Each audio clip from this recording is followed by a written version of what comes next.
Ladies and gentlemen, welcome to the Manned Spacecraft Center. This is the Apollo 11 press conference. The format today will consist of a 45-minute presentation by the Apollo 11 crew, followed by question and answers. At this time, I'd like to introduce the Apollo 11 crew, astronauts Neil Armstrong, Michael Collins, Edwin Aldrin. Neil?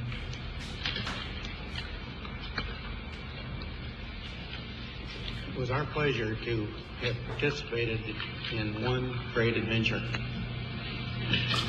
It's an adventure that took place not just in the month of July, but rather one that took place in the last decade.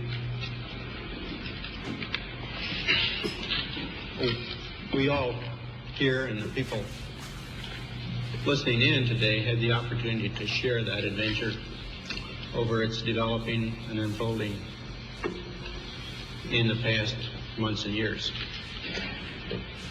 It's our privilege today to share with you some of the details of that final month of July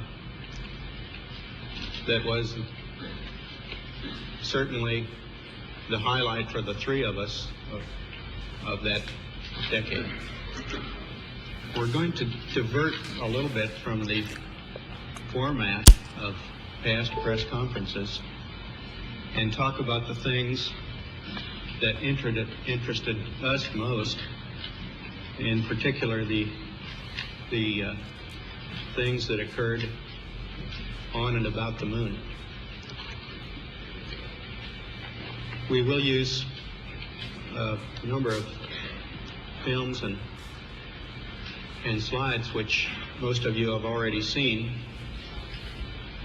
and with the intent of pointing out some of the things that we observed on the spot which may not be obvious to those of you who are looking at them here from the surface of Earth.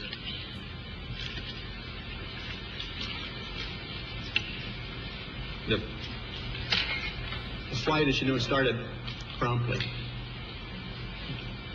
And I think that was characteristic of all the events at the flight. The Saturn gave us one magnificent ride, both into Earth orbit and on a trajectory to the moon.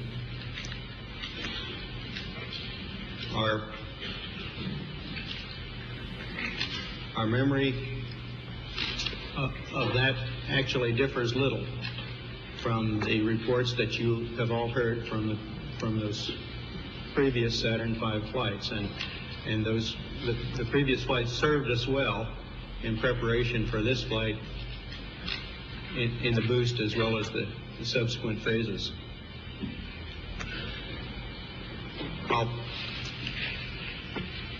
We would like to skip directly to the translunar coast phase and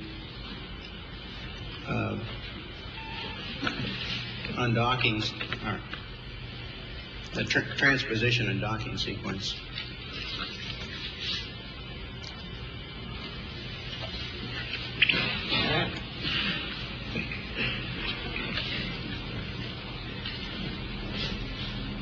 This was our first look at the magnificent machinery which had been behind us up until this point, the booster. Of course, the first and second stages have long since separated, but this shows the LEM nestled inside the third stage, the S4B, after the translunar inject burn. This maneuver was an interesting combination of manual and automated techniques in that we programmed the onboard computer to make the turnaround, and then these final maneuvers were made completely manually. As I approached the LEM, I had an easy time because I had a docking target, which is not too clearly visible here, which allowed me to align the probe and the drogue, which is the dark spot you see on the upper right. During this time, I also checked out the proper vehicle response to my stick inputs, and here shortly you'll see the actual docking somewhat speeded up. There's the point of contact, and in just a second you'll see a second right there, a second small indication of the retract cycle when the 12 dots. For the lunar module, of course, is in a sense upside down relative to the command module. This is in lunar orbit, showing the separation of the lunar module from the command module as viewed through my window. This was a busy time for me in that I was taking these motion pictures through the right-hand window. At the same time, I was taking still photos through the left-hand window, and also flying my vehicle and probably poorly, and taking a close look at the LEM as he turned around. My most important job here was to make sure that all his landing gear were down and properly locked prior to his gives you a better idea of the detail available with the 70 millimeter. Of course, this is a still, and shows the LEM either right side up or upside down. I'm not sure which. It looks more like, to me, it looks more like a praying mantis than it does a first-class flying machine in this view, but it was a beautiful piece of machinery. The landing gear are at the top, and you can see the probes which indicate lunar contact as thin wires extending upward from the landing gear. Of course, before we could undock, as is shown in this picture, we had to complete the activation. Now, the day before we undocked, we entered the LEM and went through an entire switch configuration check, and we exercised the various communication modes. In retrospect, since we did have a little bit of communication problems on the following day during powered descent, we would recommend that we might make a more thorough check of this on the day before descent. On the day that we did finally enter the LEM for the landing maneuver, we went through a staggered sequence of suiting, and we found that with all the simulations that we had run back here in Houston, or with Houston tied with our simulations in the Cape, that we were quite confident that we would be able to complete this LEM activation in a given time period, which was approximately 4 hours. We managed to get 30 minutes ahead of the time, and it allowed us to get a more accurate platform alignment check at one point.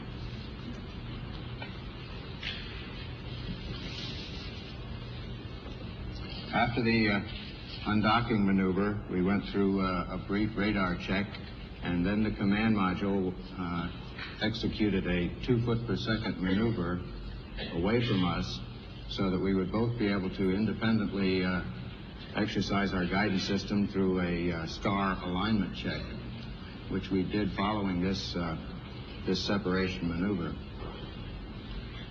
Now, this occurred in a vicinity close to the landing site, and you can see at this point the command module is traveling right over the center of our targeted point. Is approaching now what we call the cat's paw. Following this separation maneuver on the backside of the moon, we made a descent orbit insertion, which is a slightly over 70 foot per second maneuver that lowers our altitude down to 50,000 feet. We had 2 guidance systems working for us, and they behaved perfectly. Both of them agreed extremely closely as to the results of this maneuver. Following this, we used the radar to confirm the actual departure rate from the command module. This is a view of the descent trajectory area as viewed through the LEM window during our activation. In the bottom right of the photograph is the crater masculine, and in the bottom center is the final phases of the descent. The landing area itself is in the smooth area at the top of the picture, just before we arrive at the shadow, or what's called the terminator. We had seen a number of pictures from Apollos 8 and 10, which gave us an excellent understanding of the ground track over which we would pass during the descent. We're now looking out the right-hand window of the crater, and there's masculine W. It occurred approximately 2 to 3 seconds late, and degraded our ability to determine not only our altitude and altitude rate in the final phases, but also, and probably more importantly, our translational velocities over the ground. It's quite important not to stub your toe during the final phases of touchdown. And once settled on the surface, the dust cleared immediately, and we had an exploit. And of course, the surface was very fine-grained. We could tell that from our view out the window, but there were a surprisingly large number of rocks of all sizes. This is the view out the right window.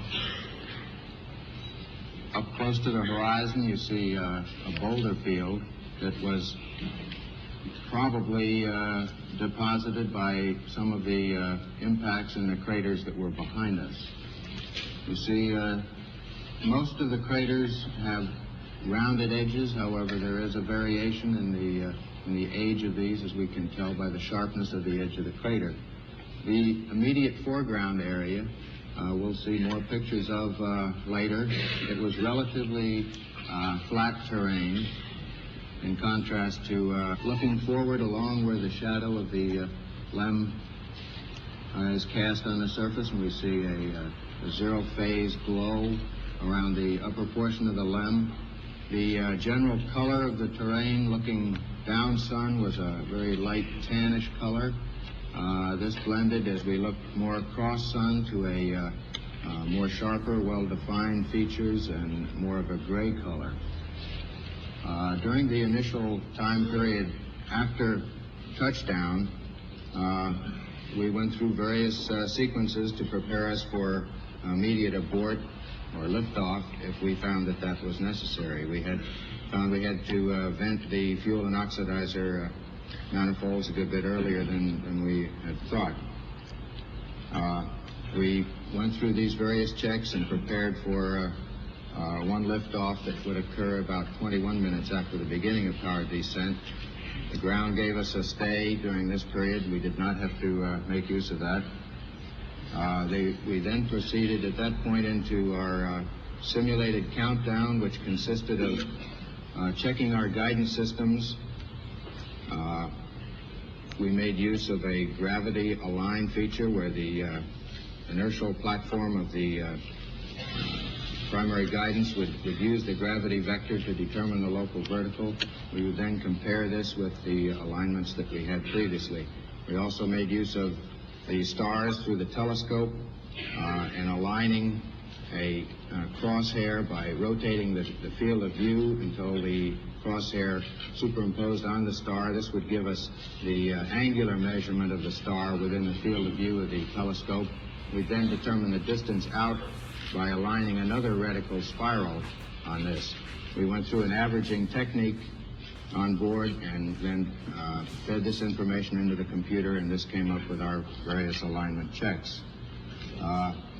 This was all in preparation for a possible liftoff that would occur about 2 hours after touchdown as Mike and Columbia came over for the first revolution.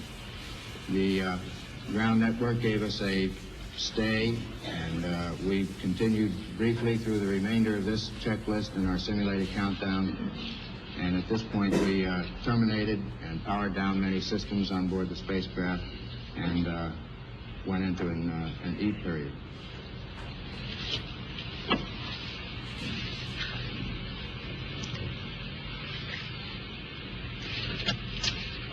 A number of experts had, prior to the flight, predicted that a good bit of difficulty might be encountered by people attempting to work on this. This didn't prove to be the case, and after landing, we felt very comfortable in the lunar gravity. It was, in fact, in our view, preferable both to weightlessness and the Earth's gravity.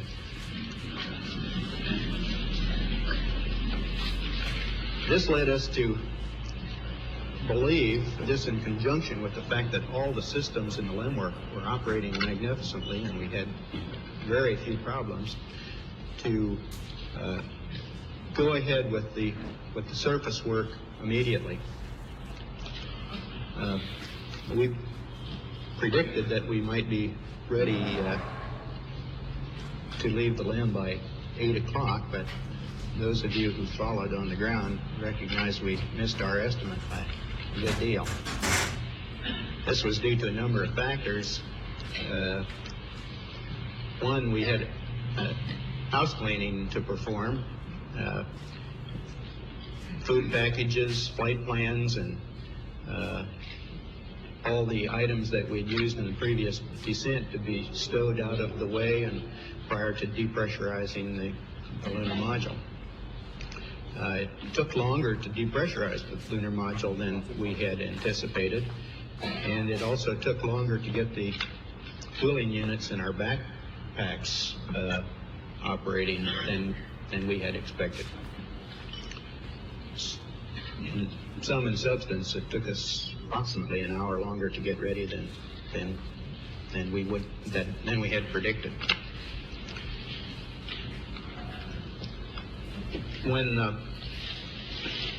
When we actually descended the ladder, it was found to be very much like the lunar gravity simulations we had performed here on Earth.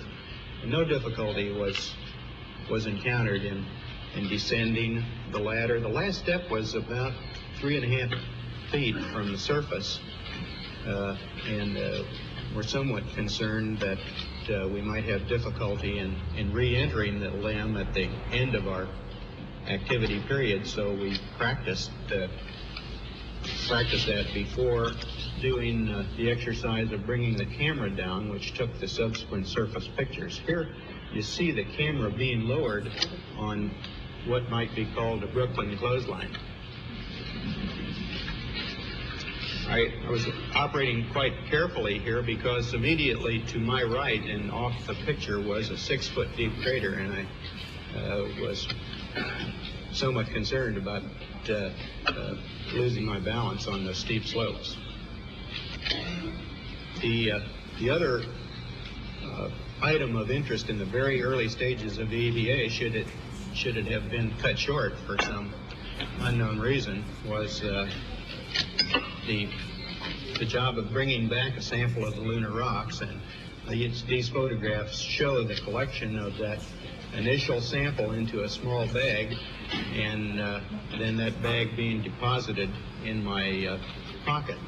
This was the first of a number of times when we found 2 men were a great help. I quickly put up the TV camera.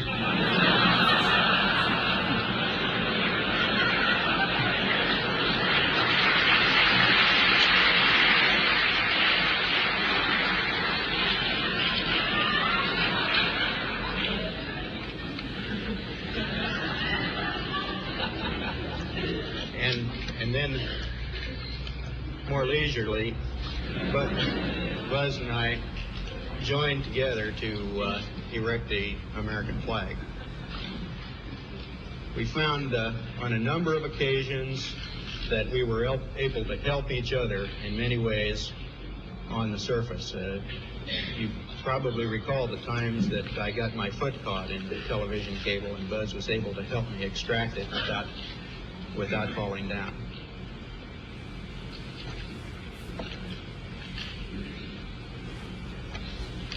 We had some difficulty at first getting the pole of the flag to remain into the surface. In penetrating the surface, we found that most objects would go down about 5, maybe 6 inches, and then it would meet with a gradual resistance. At the same time, there was not much of a supporting force on either side, so we had to lean the flag back slightly in order for it to maintain its position. So many people have done so much to give us this opportunity to place this American flag on the surface. To me, it was one of the prouder moments of my life to be able to stand there and quickly salute the flag.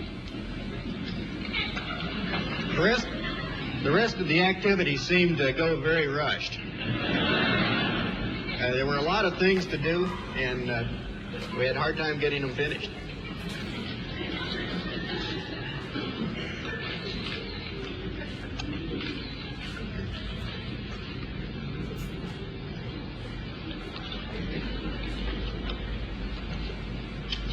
We did find that mobility on the surface was, in general, a good bit better than perhaps we had anticipated it. There was a slight tendency to be more nearly toward the rear of a neutral stable position. Balance seemed to be quite easy to identify, and as one would lean a slight bit to one side or the other, it was very easy to identify when this loss of balance was approaching. In maneuvering around, as you saw, this was one of my tasks fairly early in the EVA. I found that a standard loping technique of one foot in front of the other worked out quite well, as we would have expected. One could also jump in more of a kangaroo fashion, 2 feet at a time. This seemed to work. Too many interesting things to do.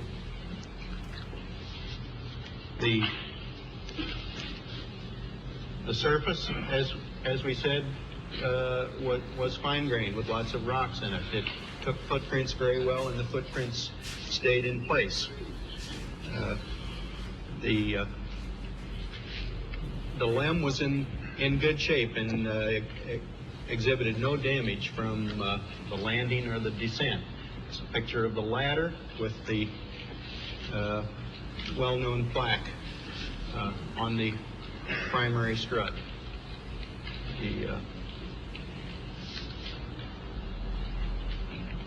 There was a question as to whether the LEM would sink in up to its knees. It didn't, as you can see.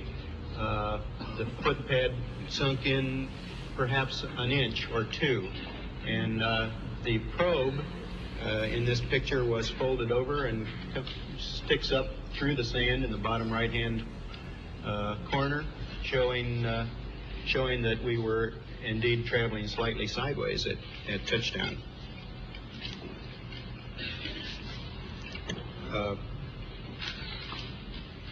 There were a wide variety of surfaces. Here Buzz is standing in a small crater, and it gives a very good picture of the rounded rims of the what we believe are very old features. The two experiments that you saw in the previous picture were deployed in the scientific equipment bay. We found that getting them down produced no significant problems, and here you see a view of my carrying these two experiments out to the deployment site about 70 feet to the south of the lunar module. You have a very good view of the varying depths of this upper surface layer. You see that along the crater rim, a small crater rim off to my left, along this the upper surface appears to be about 2 to 3 inches, and the subsurface has a slope that is rather ill-defined, and one has to be very careful in threading your way around these very small craters. Any long excursions, I feel, would take a good bit of attention as you're moving along to avoid walking along or down the slope of some of these smaller craters. This is the passive seismic experiment that was deployed and has been giving us good returns on the interactions of the moon. We had a little difficulty deploying one of the panels. I had to move around to the far side and release a restraining lever, and then the second panel came out. We had a little bit of difficulty determining, as Neil said, the exact local horizontal. And I think this is due to the decrease in the cues that a person has as to which way up really is. One has to lean a little bit more off to the side before you get this body cue that you're approaching off balance. And of course the terrain varied considerably in this area. This second experiment is the laser reflector. We've been successful in bouncing laser beams off this. It consists of 100 arrays of corner reflectors. The other experiment, these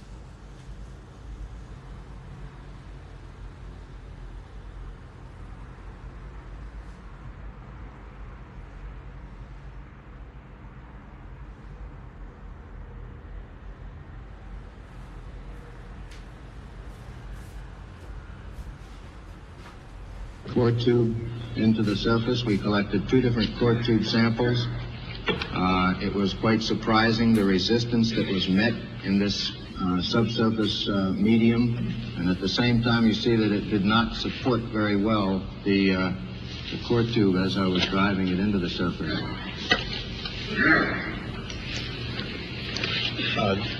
This is a double picture. It's actually a stereo picture of fine particulate material in the moon. This is taken from a glass, and the analysis of the cause for that characteristic is of extreme interest to the scientific community. The second picture taken with that scientific camera shows the nature of the clods of lunar surface material. And this picture shows the 80-foot crater, which that you observed earlier in the motion picture footage during the final phases of descent. We had very much hoped that this crater would be deep enough to show the lunar bedrock. It was about 15 or 20 feet deep, and although there are rocks in the bottom, there are no evidences on the inner walls of actually getting a picture or a view of the lunar bedrock. We deposited several items on the lunar surface. I'm sure you're aware of these. One was a disk with 73 messages from nations of the world. There was a patch from Apollo 1 and various medals from the cosmonauts. We also elected as a crew to deposit a symbol which was representative of our patch, that is the U.S. Eagle carrying the olive branch to the lunar surface, and we thought it was appropriate to deposit this replica of the olive branch before we left. This, after re-entering the limb, we could see the effects of her in the area where the majority of the walking took place. However, in the left side of the picture where it is not as dark, there was also a good bit of walking, and so that indicates that the walking probably just increases your ability to notice the effects of the strange lighting that Buzz talked about earlier, where the cross-sun lighting is a good bit darker than the down sun.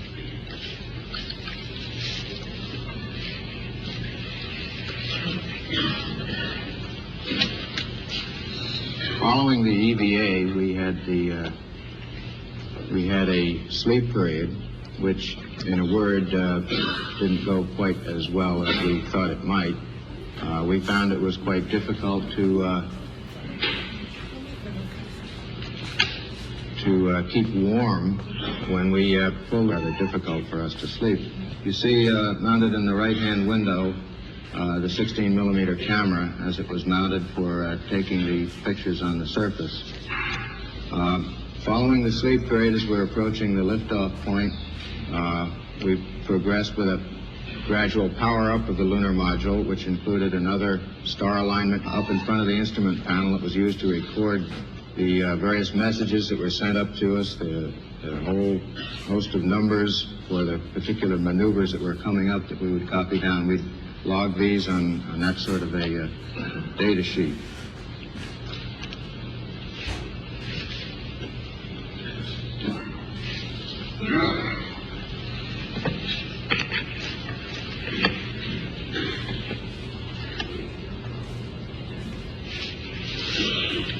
This film shows our final look at Tranquility Base before our departure.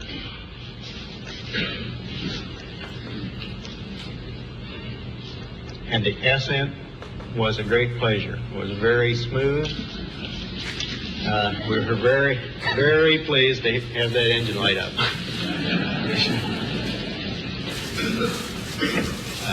Gave us a excellent view of our takeoff trajectory and Tranquility Base as we left. And at all times through the ascent, we could pick up landmarks that assured us that we were on the proper track. There were no difficulties with The particular out-of-plane maneuver that had been inserted between two other sequential maneuvers. In comparison with many simulator runs, we found that this was about as perfect a rendezvous as we could have asked for. You've noted some oscillations in this film during ascent, and that's a real characteristic. The vehicle, due to the changing center of gravity as fuel is used, does a good bit of 5-degree oscillations throughout the ascent. This is Eagle as seen by Columbia, or perhaps half an Eagle would be better, since the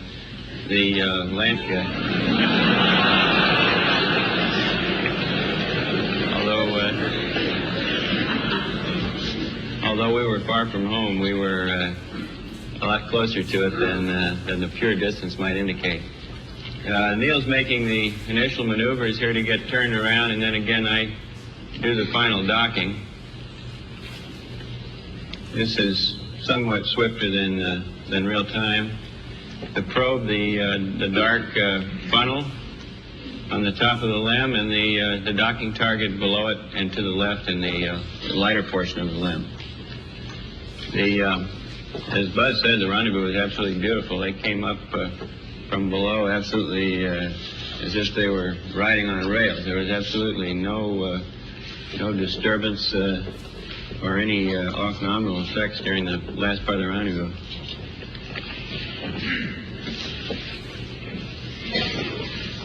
Upper right, you can see the RCS quads, and down below at this relatively close range, it had a decided three-dimensional effect and was undoubtedly one of the most impressive sights of the flight. As we left the moon after a successful TEI, this is the view that we observed. I think that, at least from where I sit here on the stage, the colors that you see there are quite close to being actually representative of the moon as seen from that distance. We were sorry to see the moon go, but we were certainly glad to see the Earth return. We took a large number of photographs of the Earth on the way out and back, and had our wristwatches set on Houston time. An interesting use can be made of that. If you were looking at this picture and you looked at your watch and your watch said 7 o'clock in the evening, then you'd know that Houston is about 7 o'clock from the evening, and it's about an hour away from sunset. So it would be about 1/24th of an Earth's circumference away from the shadow, which is just about 15 degrees there. So at any time, by looking at a wristwatch and looking down at the Earth, we knew what was underneath the clouds, and it aided us in some ways in picking out what we should be seeing. We could see a large number of details on the Earth's surface, certainly all the continents and islands and details, many of which you followed perhaps in our discussions over the radio communications. But it was interesting to us to find out how well we could observe weather patterns on not only the worldwide scale, which you see here, but in specific localities. This particular shot does show the coast of North America, the equatorial cloud layers, what we think is probably intertropical.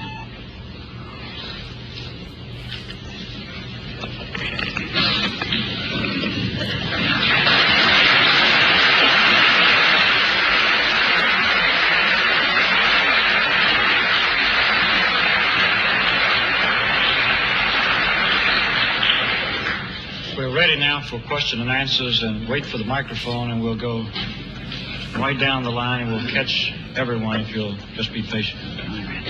Tom O'Toole.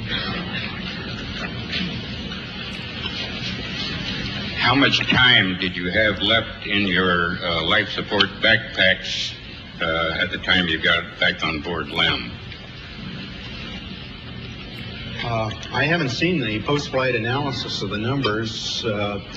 We had roughly half of our available oxygen supply remaining in the backpacks, and somewhat less percentage in the water supplies, which is used for cooling. Of course, particularly on our first experience with the use of that backpack on the lunar surface, we were interested in conserving a good bit of margin in case we had difficulty with closing the hatch or repressurizing the LEM, or had any difficulties with getting the systems operating again in the normal fashion inside the cockpit. Colonel Aldrin and Mr. Armstrong, when President Nixon made his phone call to you on the moon, it looked like the two of you suddenly stopped doing everything and stood there and listened and talked to him. It looked there for a moment like you might have been a little bit aware of what was going on. You weren't busy. Was there ever a moment on the moon when either one of you were just a little bit spellbound by what was going on? About 2.5 hours.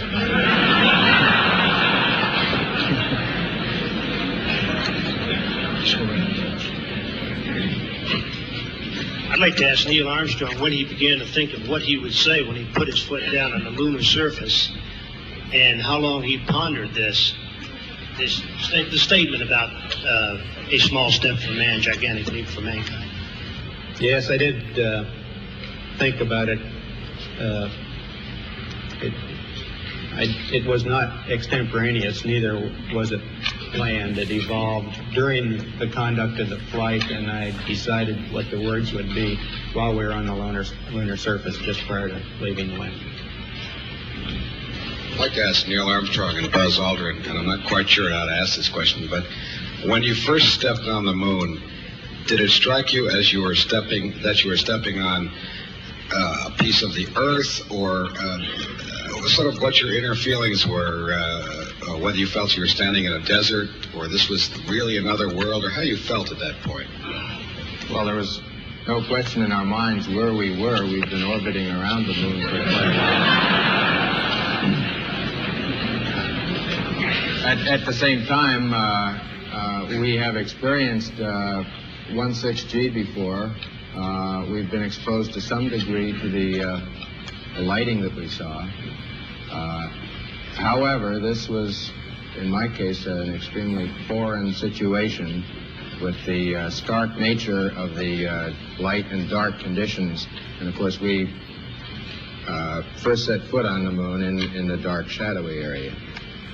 How do you view space exploration as a relative priority compared with the pressing needs of the domestic society and the world community at large? Well, of course, we all recognize that the world is continually to neglect any of those areas, and we certainly don't feel that it's our place to neglect space exploration. There was a lot of discussion during the flight, during the descent Operation. Now, I don't think that either the ground people or ourselves really anticipated that this would happen.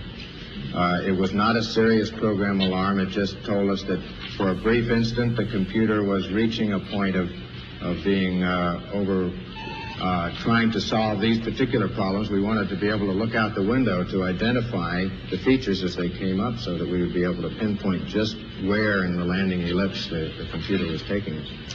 Buzz was carrying on a rapid-fire conversation with the computer at that point, but I think we really have to give the credit to the control center in this case. They were the people that really came. What your feelings are, is that perhaps the most difficult part of the mission, or are you looking forward to it? Well, certainly the part that we're least prepared to handle.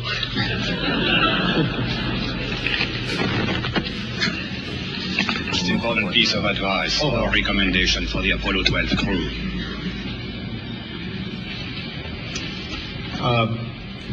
More and more dexterity with arms moving and fingers moving.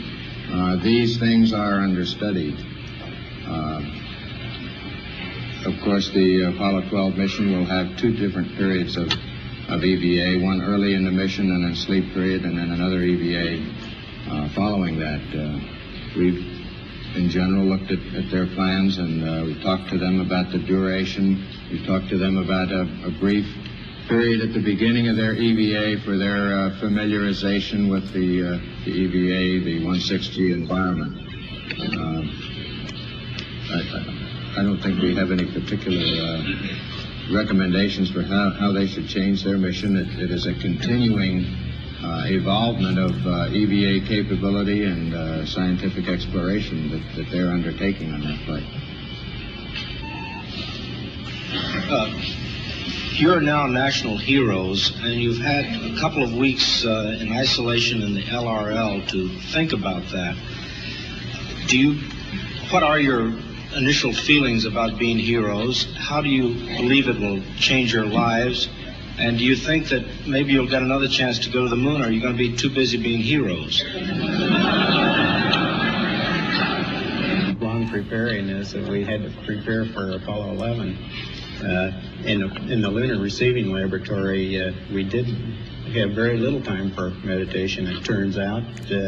We were quite busy throughout the time period with the same sorts of things that the crews of past flights have done after their flights. The debriefing schedules and writing the pilot reports and getting all the facts down for use of all the people who will include that in future flights.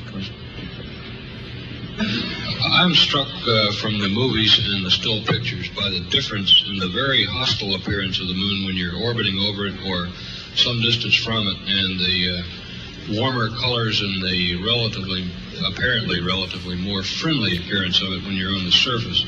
I'd like to ask Colonel Collins if he gets that same impression from the pictures, and the two of you who were on the moon, what impression you have along those lines.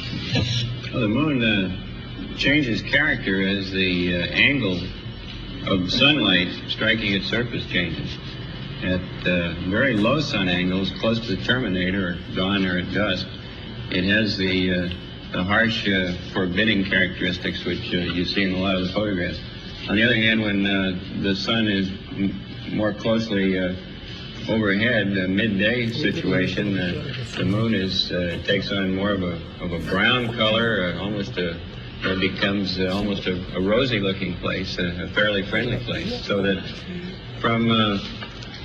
from dawn through midday through dusk, you run the whole gamut of it. It starts off very forbidding, becomes friendly, and then becomes forbidding again as the sun dissipates. Well, I think it requires some very pinpoint determination of the orbit that the vehicle is in before it begins powered descent, and this requires extreme care in this is what defines the error ellipse, where we might possibly land having targeted for the center. Now, the ability to be able to control where you are requires that you be able to identify features. And of course, in our particular of significant features as possible to give us as smooth a terrain. Now, in any area like this, there are always certain identifying features that you can come out, certain patterns of craters. And to the extent that this can be used, if the crew sees that they are not going exactly toward the pre-planned point, they can begin to... and more on the landing, Did at any time you consider an abort while you were getting the alarms and so forth?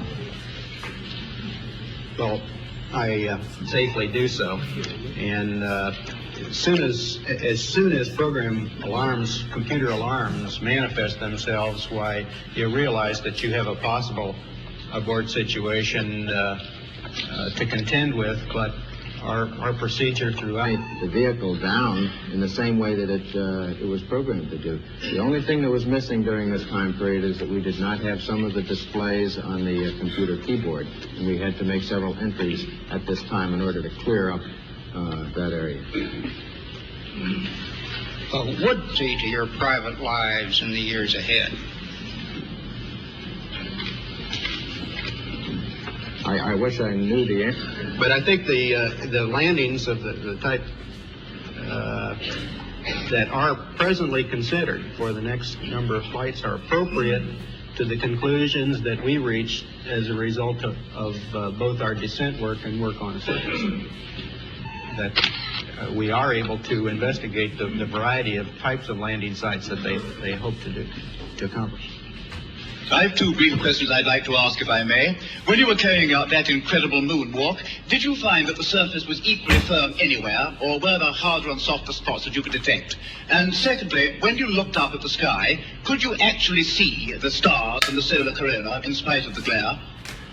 In rather flat regions, the footprint would penetrate perhaps a half an inch or sometimes only a quarter of an inch and gave a very firm response. In other regions near the edges of these craters, we could find that the foot would sink down maybe 2, 3, possibly 4 inches. And in the slope, of course, the various edges of the footprint might go on up to 6 or 7 inches, and compacting this material would tend to produce a slight sideways motion as it was compacted on the material underneath it. So we feel that you cannot always tell just by looking at the terrain what the exact resistance will be as your foot sinks into a point of firm contact. So one must be quite cautious in moving around in this rough terrain. We were never able to see stars from the lunar surface or on the daylight side of the moon by eye without looking through the optics. I don't recall during the period of time that we were photographing the solar corona what stars we could see. I don't remember seeing any. Neil, you were a little bit concerned, you said, about stubbing your toe at the point of landing because the surface was obscured by dust. Do you see any way around that kind of problem for future landings on the moon?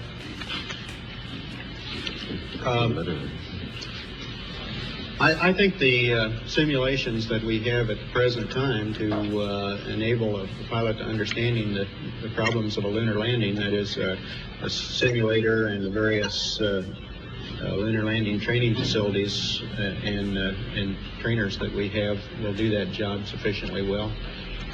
Above that, I think it's just a matter of pilot experience.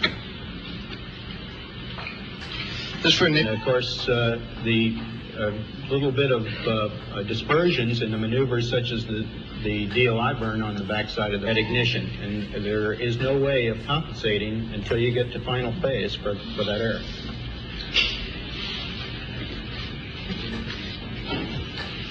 Based on your own experience in space, do you or any of you feel that there will ever be an opportunity for a woman to become an astronaut in our space program?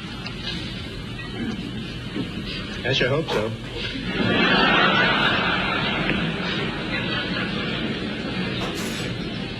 I'd like to refer back to something that Neil Armstrong said a while back, that there was so much out there you would like to have done. As it was, you ended up a considerable number of minutes behind schedule. Is that because the schedule was overloaded for the EVA, or can we expect all astronauts, when they reach the moon for the first time, to enjoy themselves and spend as much time doing so as you seem to? We plead guilty to enjoying ourselves. As Buzz mentioned earlier, we're recommending that we start future EVAs with a 15 or 20 minute period to get these kinds of things out of the way. Get used to the surface and what you see, adapt to the 16G and maneuvering around, and probably we just included a little more in the early phase than we were actually able to do. two questions. Where did the weird sounds, including the sirens and whistles, come from during the trans-Earth coast? So much more pronounced. This for Mr. Armstrong. Had you planned to take over semi-manual control, or was it on?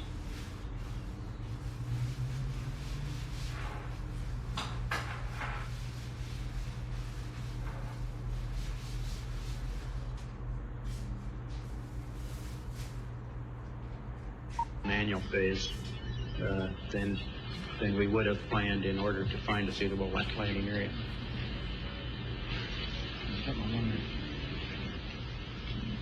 Many of us and many other people in many places have speculated on the meaning of this first landing on another body in space.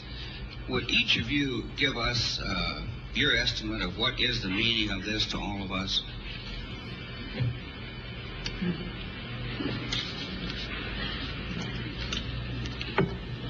You want to try that?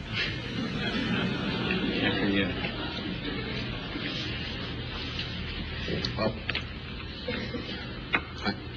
I believe that what this country set out to do was something that was going to be done sooner or later, whether we set a specific goal or not. I believe that from the early space flights, we demonstrated a potential to carry out this type of a mission. And again, it was a question of time until this would be accomplished. I think the relative ease with which we were able to carry out our mission, which of course came after a very efficient and a logical sequence of flights, I think that this demonstrated that we were certainly on the right track when we took this commitment to go to the moon. I think that what this means is that many other problems perhaps can be solved in the same way by taking a commitment to solve them in a long time fashion. I think that we were timely in accepting this mission of going to the moon. It might be timely at this point to think in many other areas of other missions that could be accomplished.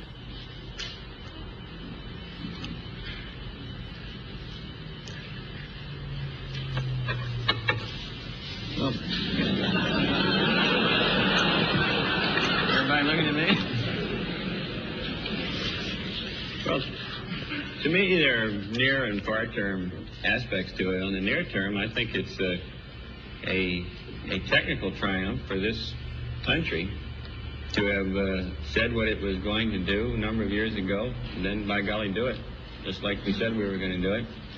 Not just perhaps purely technical, but also a triumph for the nation's overall determination, will, economy, attention to detail, and 1,001 other factors that went into it. That's short term. I think long term, we find for the first time that man has the flexibility or the option of either walking this planet or some other planet, be it the moon or Mars or I don't know where. And I'm poorly equipped to evaluate where that may lead us to.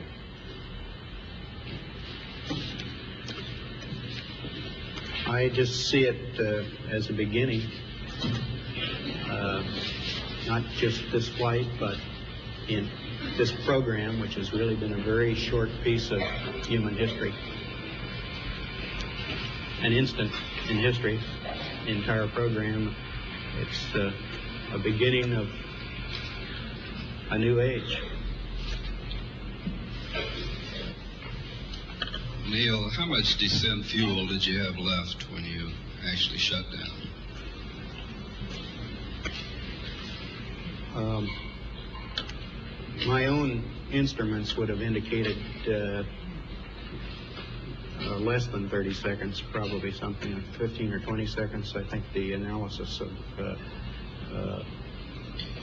made here on the ground indicates something more than that, probably greater than 30 seconds. 40 or 43. That was docking. Could you tell us precisely what was going on at that time? Where you docked and then... are you referring to the lunar orbit docking when... Mr. Armstrong, during the last few minutes there, before the landing, when the program...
You guys just about say.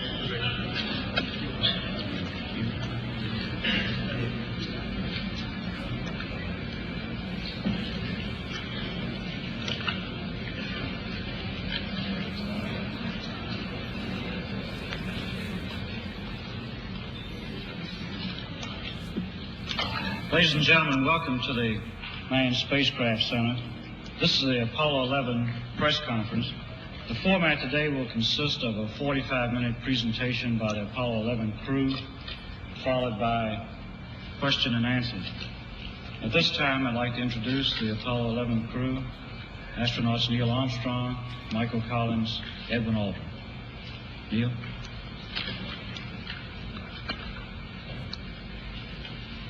It was our pleasure to have participated in one great adventure. It's an adventure that took place not just in the month of July, but rather one that took place in the last decade. We all here and the people listening in today had the opportunity to share that adventure over its developing and unfolding in the past months and years. It's our privilege today to share with you some of the details of that final month of July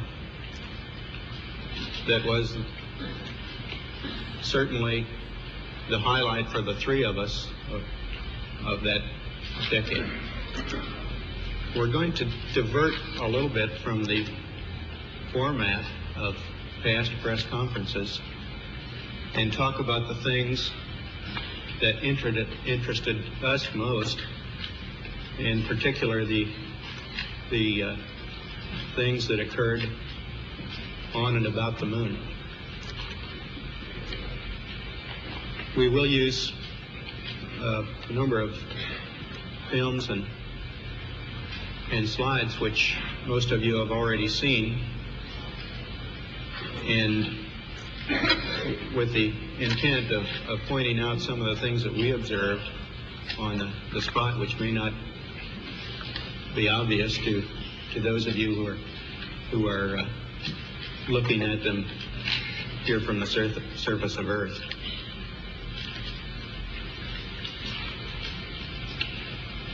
The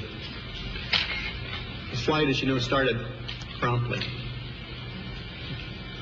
And I think that was characteristic of all the events of the flight.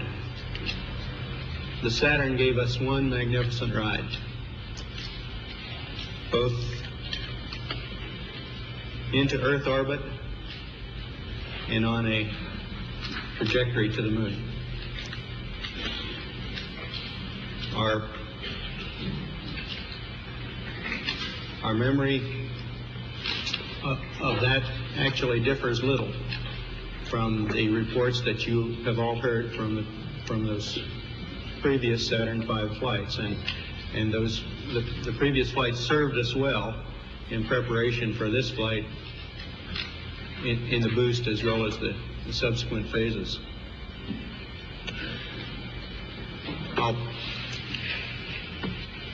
We would like to skip directly to the translunar coast phase and remind ourselves of the chain of events, that long chain of events that actually permitted the landing, starting with the undockings, the transposition and docking sequence.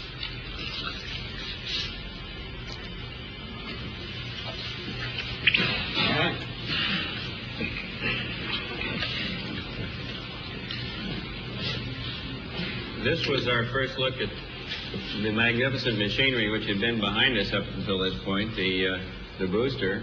Of course, the first and second stages had long since separated, but this shows the LEM nestled inside the third stage, the S4B, after the translunar inject burn. This maneuver was an interesting combination of manual and automated techniques in that we programmed the onboard computer to make the turnaround, and then these final maneuvers were made completely manually.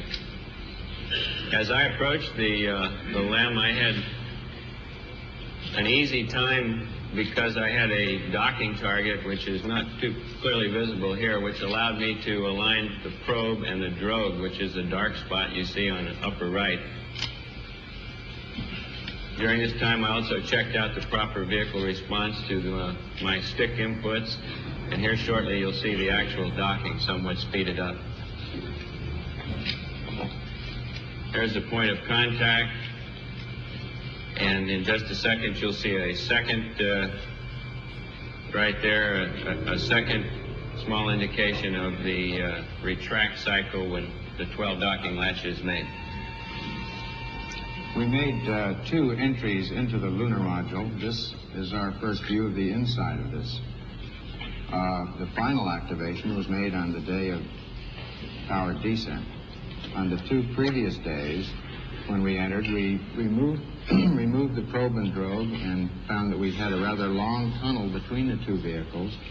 On entering the lunar module, one had to do a slight flip maneuver or a half gainer to get into position for the lunar module, of course, is in a sense upside down relative to the command module.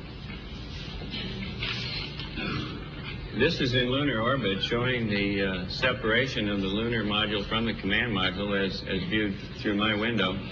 This was a busy time for me in that I was taking these motion pictures through the right-hand window At the same time, I was taking still photos through the left-hand window and also flying my vehicle and probably poorly, and taking a close look at the limb as he turned around. My most important job here was to make sure that all his landing gear were down and properly locked prior to his descent and touchdown. This is his yaw maneuver, and the white dots you see are the landing gear pads. This gives you a better idea of the detail available with the 70 millimeter. Of course, this is a still, and shows the limb either right side up or upside down. I'm not sure which. It looks more like, to me, it looked more like a praying mantis than it does a first-class flying machine in this view, but it was a beautiful piece of machinery. The landing gear are at the top, and you can see the probes which indicate lunar contact as thin wires extending upward from the landing gear. Of course, before we could undock, as is shown in this picture, we had to complete the activation.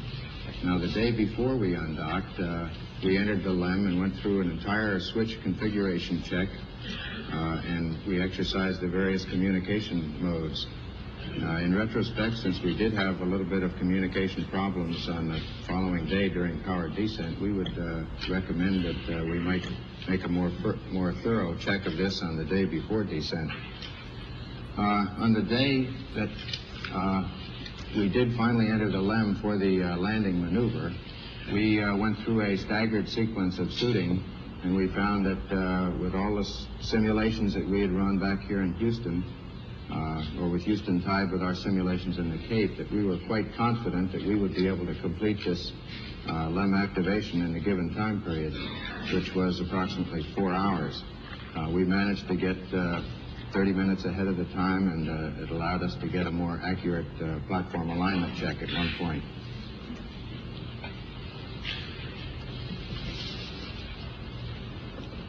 After the undocking maneuver, we went through a brief radar check, and then the command module executed a 2 foot per second maneuver away from us so that we would both be able to independently exercise our guidance system through a star alignment check, which we did following this separation maneuver.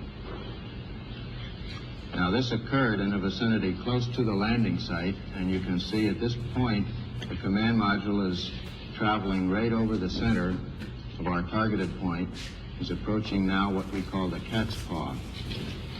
Following this separation maneuver on the backside of the moon, we made a descent orbit insertion, which is a slightly over 70 foot per second maneuver that lowers our altitude down to 50,000 feet. We had 2 guidance systems working for us.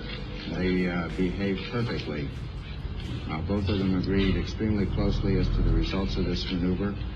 Following this, we used the radar to confirm the actual departure rate from the command module. This is a view of the descent trajectory area as viewed through the LEM window during our activation. In the bottom right of the photograph is the crater Maskelyne, and in the bottom center is the mountain called Boot Hill. Immediately above Boot Hill is a small sharp-rimmed crater called Maskelyne W, which was the crater that we used to determine our downrange and cross-range position error prior to completing the final phases of the descent. The landing area itself is in the smooth area at the top of the picture, just before we arrive at the shadow, or what's called the terminator. We had seen a number of pictures from Apollos 8 and 10, which gave us an excellent understanding of the ground track over which we would pass during the descent.